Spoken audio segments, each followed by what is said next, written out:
À Avignon Intramuros, où est-ce que ça marche vraiment pour nos étudiants? En fait, dans une ville, tous les secteurs ne se valent pas pour faire de l'investissement locatif pour des étudiants. Ce qui fonctionne le mieux, ce sont les zones qui permettent de faire tout à pied, c'est-à-dire les études, les courses, les sorties.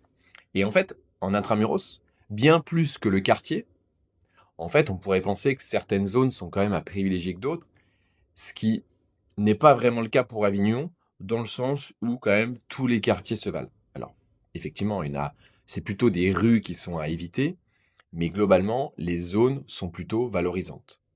Et ce qu'il faut regarder, c'est justement les trois éléments que j'ai précisés. Est-ce qu'on est loin de l'université? Est-ce que notre étudiant peut faire ses courses facilement? Et est-ce qu'il peut vivre sa vie d'étudiant, notamment par rapport à ses sorties, de manière assez pertinente? Et évidemment, plus on va être central, plus les exigences de l'étudiant vont quand même monter. Même chose pour nos voyageurs l'été. Et en fait, ce qu'il faut retenir, en plus de la position du logement par rapport à la rue, par rapport aux études, par rapport aux courses, aux sorties, etc., c'est que mon appartement doit être lumineux, agencé et calme.